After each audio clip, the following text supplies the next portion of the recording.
Rays win again, and they keep showing that they don't give up until the very last out.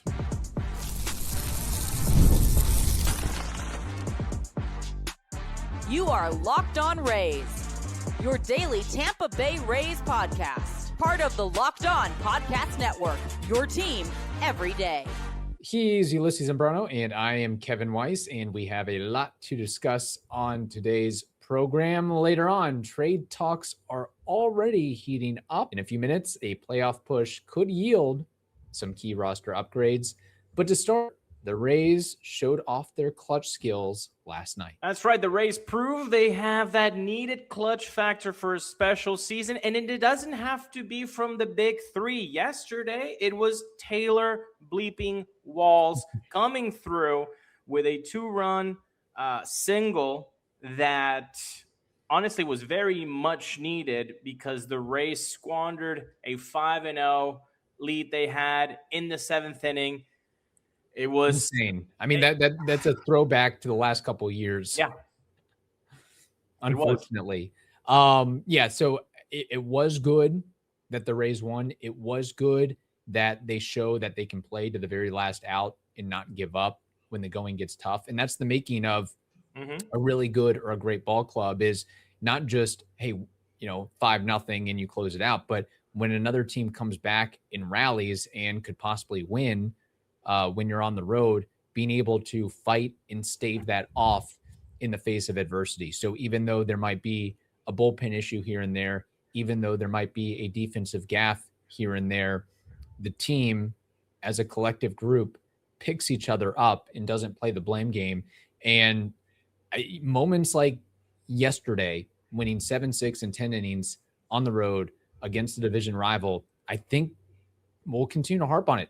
Brings the team closer together and, gives you a little notch or two on the belt for that clubhouse chemistry factor. And, it really would have been, not that Shane McClanahan would have, blamed his teammates or anything or thought negative things, but I don't know, how can you call yourself a great ball club destined for a division title when you have Shane McClanahan on the mound and you blow a 5-0 lead in the seventh inning?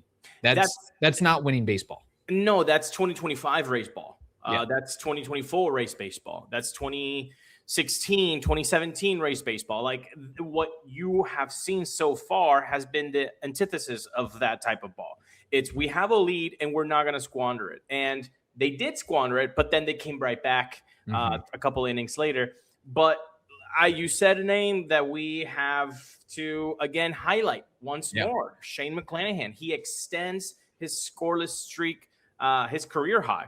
It was already at 16.2 innings. He extends that now 21 2/3 innings of scoreless ball. He has the last 4 outings have been scoreless by Shane, and the walks have gone down. He is pitching, like I said last time that he pitched, he's finding different ways of using his repertoire. Commanding the fastball, fine, I can do that. Each one with 25% basically, that's fine. Actually using the changeup and the curveball ahead of the fastball, he can do that too. It's been really fun to watch him just dominate the last 4 outings.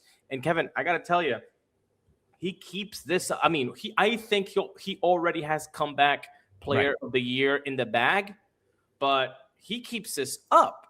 The decision of who starts the All-Star game could be between Nick Martinez and Shane McClanahan. Yeah, which is extremely exciting to talk about and discuss. And I know we have a little bit of ways away until All-Star voting happens and the decision is made on that. But just to note, Shane McClanahan's ERA is down to 2.27, fifth best in the American League among pitchers who have worked at least 35 innings. Got 41 strikeouts, allowing just 24 hits in 39 2/3 innings. After issuing 11 walks in his first 3 starts, he's permitted only 4 over his last 5 outings. And I love the point that you made about mixing up the repertoire. He has 4 truly reliable pitches that he has in the bank between the 4-seamer, the changeup, the curveball, and the slider. And it's not always going to be the same. Look, we see the usage on the year for all those 4 pitches. Sometimes it's pitching backwards. Sometimes, hey, I'm feeling the fastball a little bit more. Let me use that. Hey, depending on who the hitters are, lefty, righty situation, it might be, hey, yeah, normally I throw the slider 23, 24% of the time. I'm only going to throw it a couple times in this game. So it really, I think, keeps the opposition on their toes where they can't, zone in on any single pitch, because start to start, Shane McClanahan has the command and control and comfortability to mix it up depending on what the opposition is bringing to the table. The stuff is already so good, Kevin, that when you now put this on the bag of Shane McClanahan, that he can just use it and adapt to whatever is working best on that day, not only because he feels that it's working well, but it's also because it's working against the hitters. When you have that component added to the talent that Shane has, my goodness, it's watch out. It's Cy Young type of stuff. And for example, yesterday, you mentioned the four-seam fastball had almost a 40% usage. That wasn't the case the last time out, because he felt like the curveball and the changeup were working better that time. And when you put this together, I cannot help but repeat this. We are living in the timeline where the best case scenario Shane McClanahan is living in. Like this is that point in the graph where you put all of the scenarios that could have happened in 2026 with Shane McClanahan, and you looked at that outlier and be like, well, that's if everything goes really well. That's where we are right now. You can't expect anything better than what Shane McClanahan is giving you after 2.5 years of not pitching, Kevin. This is the best case scenario. Yeah, from worst case scenario to being like, oh, he's going to get hurt again in spring training and won't be available. That's on one side of the line. The other side is doing what he's doing now. That's a good problem to have, or not a problem. It's just a good thing to have if you're the Rays. Now, a question I have, I am not being negative towards the Rays. I am just curious, though, as to when the leash will be let a little bit longer for Shane McClanahan. 5 innings, 80 pitches. You can't tell me that, rolling out Shane McClanahan for another inning wouldn't be more effective than pretty much whoever's in the bullpen right now. And I totally understand it. Look, the Rays are being very cautious with his workload. I completely get it. We're on board for it. I am just curious and wondering, at what point do the Rays say, hey, bud, we're ready to let you go for 95, 98, 100 pitches. I don't know if that is before the end of the month, if it's sometime in June, or maybe it's never this season. I just want to know, when are they really going to allow him to let loose on that? Because just to take that pressure off the bullpen and try to mitigate a situation like you had last night to some extent. Yeah, because sometimes you look at the starter and you're like, I know that he's at 80, 85 pitches and he might be getting tired, but even at 80, 85 pitches and tired, he's still better than 90% of the people that are in the bullpen with 100% health bar. So I would rather have Shane McClanahan at 92 pitches than Legumima and Sulcer at pitch 1.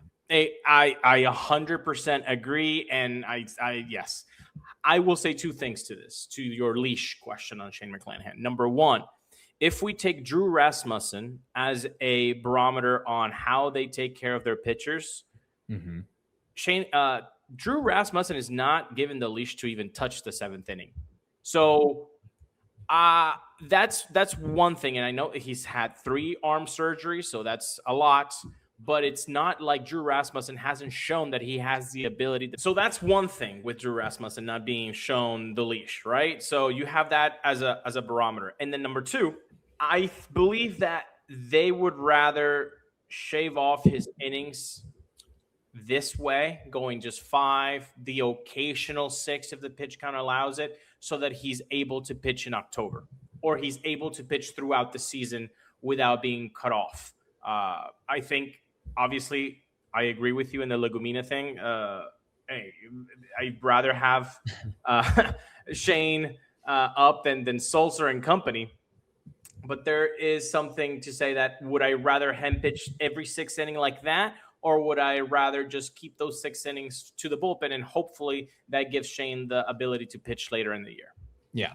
At the end of the day, we can all agree that we are ecstatic as to the output that Shane McClanahan is delivering right now. And I'm all for it. Comeback player of the year, all-star starter in the all-star game.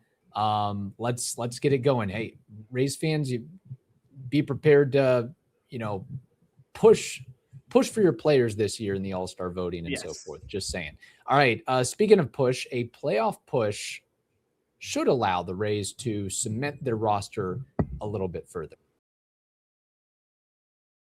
Baseball season is here, and now you can trade every game on Kalshi. On Kalshi, you can trade every single game.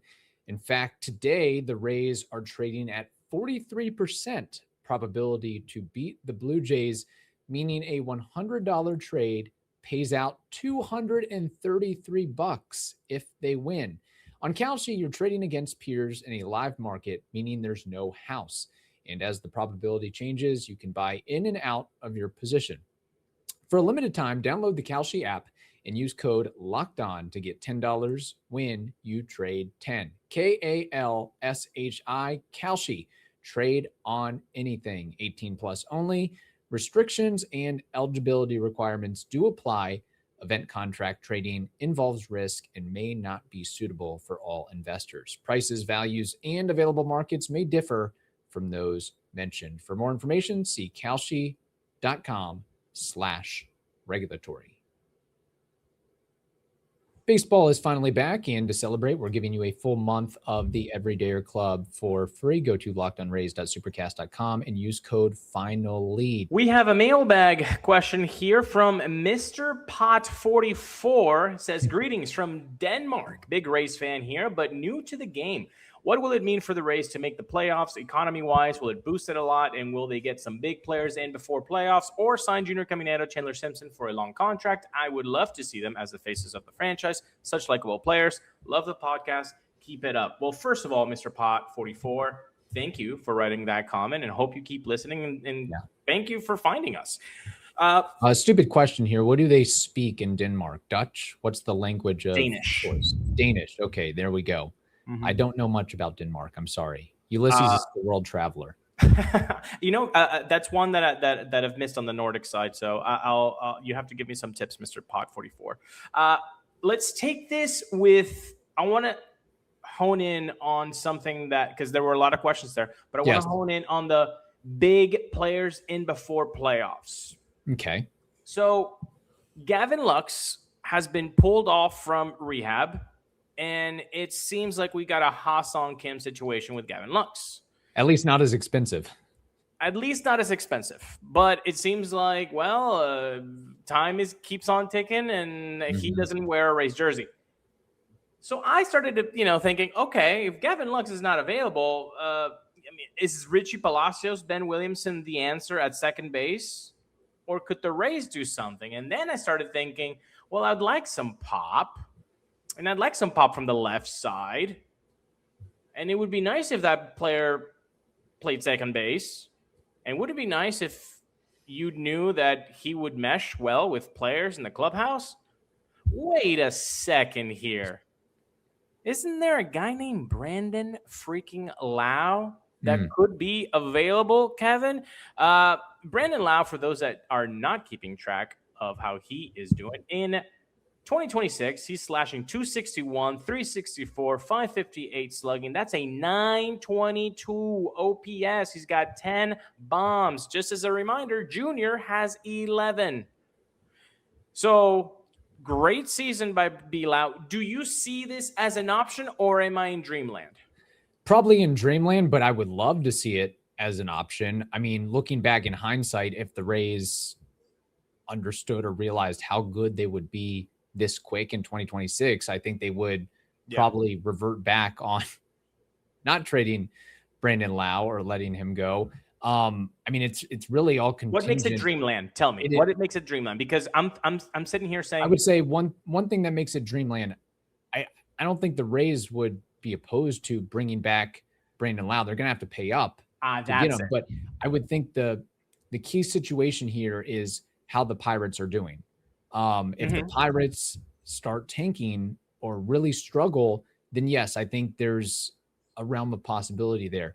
But the other issue is if they do decide to actively shop Brandon Lowe, you're also competing with 20 plus other teams or however many other teams are trying to acquire a bat midseason. So are the Rays willing to go for broke for a rental of Brandon Lowe with no guarantee that he will stay around beyond 2026? You hope he does. But I would say the big thing right now is the Pirates are still very much alive. The thick of it with the Central. They're 4 games above 500. And wherever they are in the standings of the division, they're fourth, okay. 4 games away. Yeah, 23-19 record. I mean, that NL Central is really good right now. They're a playoff contender, and that's really the original reason why they added Brandon Lowe. Like, hey, we think we can compete. We got some young talent. We just need some bats. We had no power or offense to speak of the last couple of years. So we need a bopper in the middle of the order, and they certainly have that with Brandon Lowe. But if they were willing to trade him, what if though the Pirates are seemingly out of contention? Something happens. Brandon Lowe keeps being healthy, keeps producing. I have to contend with they have to pay up. It's only 2 months, like 2-month rental usually doesn't, you don't have to pay overboard. Now, sometimes it gets costly. Nelson Cruz, Joe Ryan. Damn. All right. That was costly. And it probably would be something like that, honestly. Well, wouldn't it be worth it if this team is still doing these sorts of things that they're doing? Sweeping Jays, sweeping Yankees, 10 games ahead of the competition in the division at play. I mean, the AL is weak sauce right now. You add B-Loud to this one for who's a prospect that we really like and we could say goodbye to. Vidal Brujan memories. I love it. I love the thought process. And even though it is pie in the sky, it does seem like you're going to need some coverage for second base. You're going to need another offensive threat, especially if, one of the key members goes down. I mean, just imagine this lineup with Brandon Lowe in it today or tomorrow, just how much stronger the Rays would really be unstoppable at that point. And I think what also would help to maybe, all right, we'll pay up, we'll do what we have to do to get him, we'll give you your, Joe Ryan of 2026 or whatever, is the fact that it won't be foreign territory for Brandon Lowe because he has so much experience with the Rays in the division, where sometimes it's a question mark. If you get, not saying Nelson Cruz was unsuccessful, I think we expected a little bit more from the power potency and in the playoffs, but you have a known quantity in Brandon Lowe, where some guys who have put up numbers their entire career, then they're traded at midseason,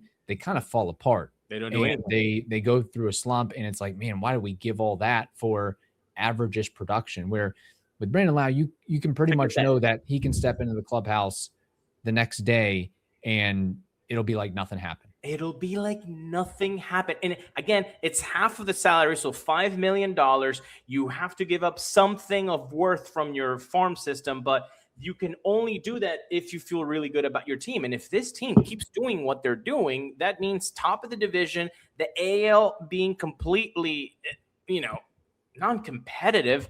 I think I just found my new campaign for this season is bring back B-Lowe as a trade deadline candidate, and I'm going to annoy people starting today. I like it. Hey, let's go for it. We'll trade. We'll do what we have to do to get him here. And then just real quickly on Mr. Pot 44, his other points. I mean, obviously the Rays making the playoffs would boost the team economy wise. That means more opportunities for playoff games, butts in the seats, excitement, merchandise sales, all of that. And it probably doesn't hurt. We're talking about trying to get funding for a new stadium. I mean, this is really the perfect time for the Rays to get something done because you have a winner and budding excitement around the franchise. Whereas if the team was 5, 8, 10 games under 500 right now, maybe the talks stall a little bit more, but it only helps anything and everything for this team to continue to win. And yes, I would love to see Junior Caminero and Chandler Simpson and Shane McClanahan sign a long-term contract and be the faces of the franchise. But I don't know if I I don't know if an announcement will be made on any of those guys this season. I feel like things are going pretty well. So maybe they just hold for it. And they got a big stadium situation to deal with. I would think maybe after a stadium is announced in Tampa, if and when it's announced, then we start seeing the contract extensions and so forth. But that's for another day. For right now, we got to focus on what the team is doing on the field, and that is winning ball games. Meanwhile, we have another mailbag question that we will get to, also regarding the trade deadline and how the Rays could possibly take advantage of other sellers throughout the league.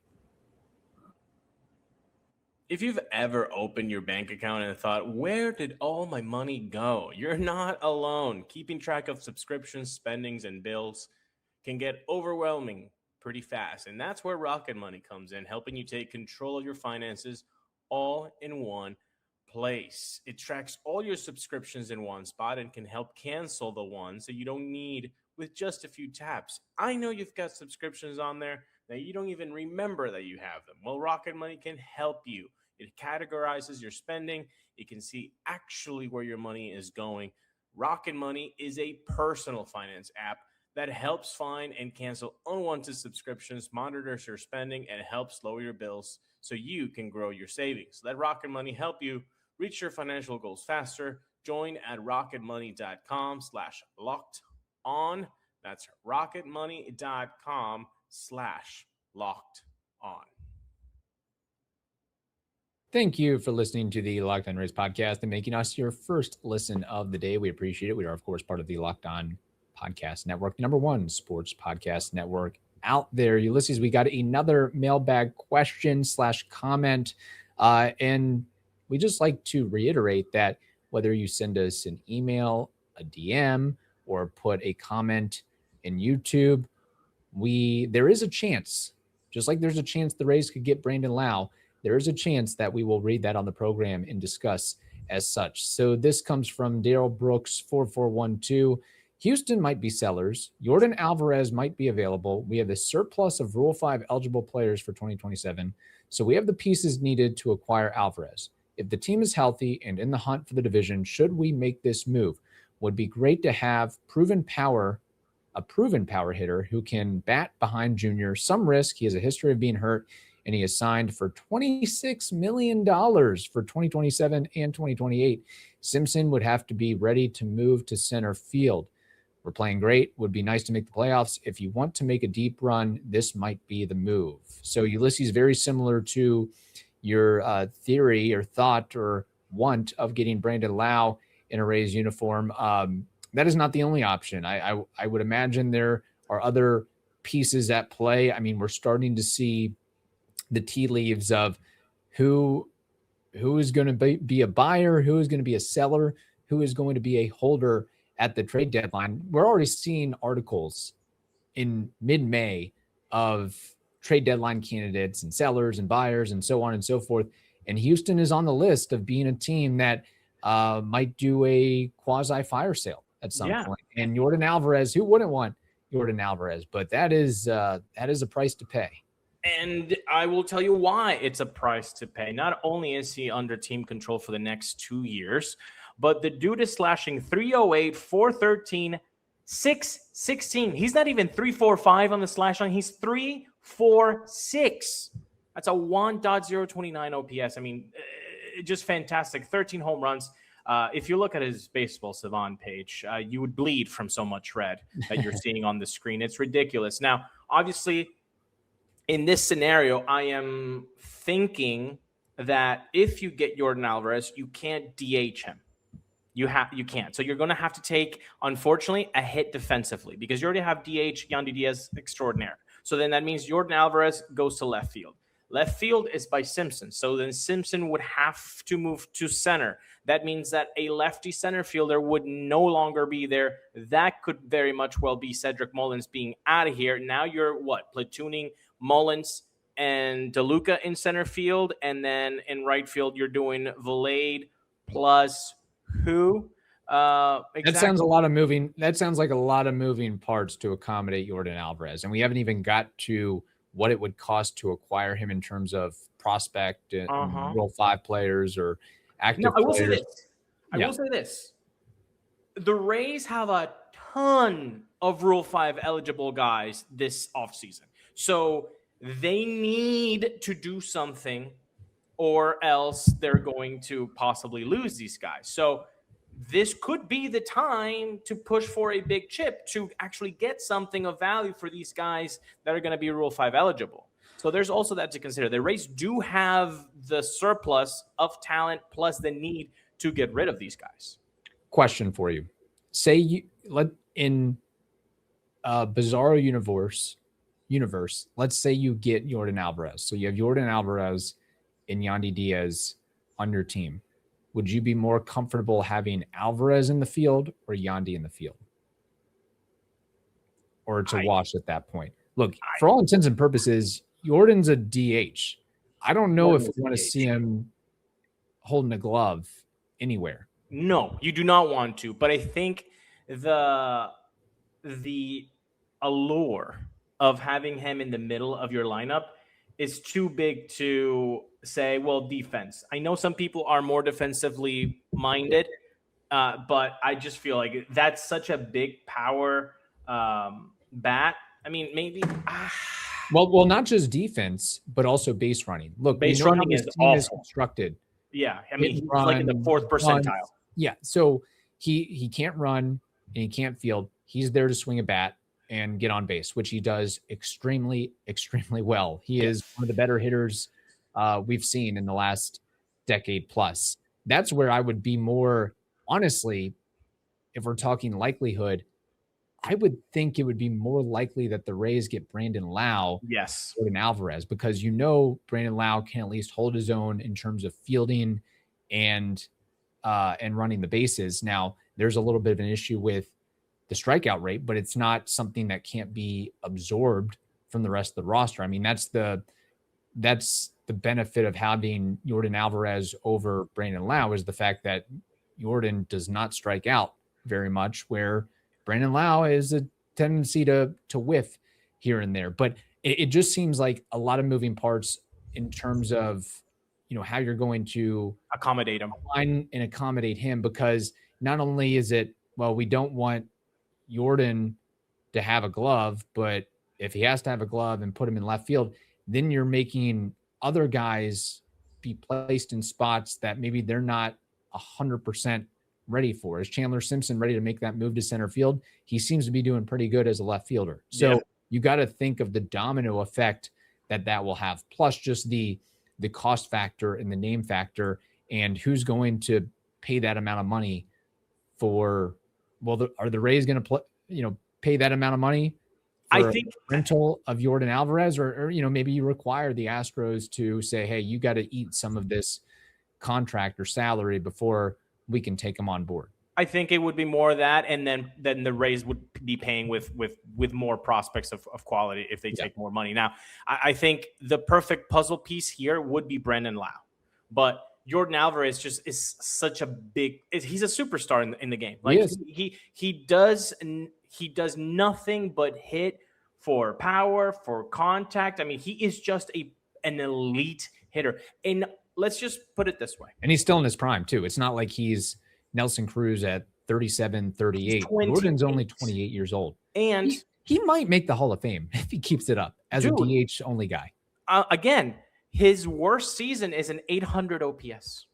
It's in the middle of our lineup, and that's his worst bleeping season. So I understand the allure with Yordan, and I would push it. I just think it's going to be more difficult because of the Fraley, the Mullins question, the putting him with a glove. It's just a lot of moving parts.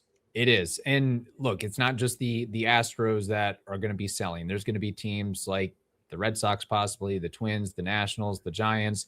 There should be options at play. I think some of it, though, we can't just focus on the bats. I mean, we got to see what happens with this roster and the health and the productive nature over the next month and a half, because you might find that, hey, the bats we're scoring runs like we did in May and in late April, but we need another bullpen arm. Or, hey, Drew Rasmussen went down.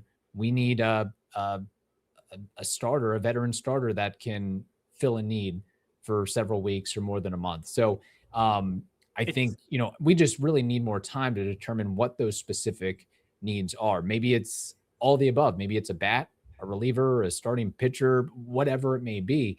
But it's fun to talk about. We love trade talk and the fact that, names are being kicked around. In the Rays on May know that 13th. They're not going anywhere, that they can start preparing and making those. Eric Neander can start making the calls now pretty much of kicking the tires of, hey, what would it take?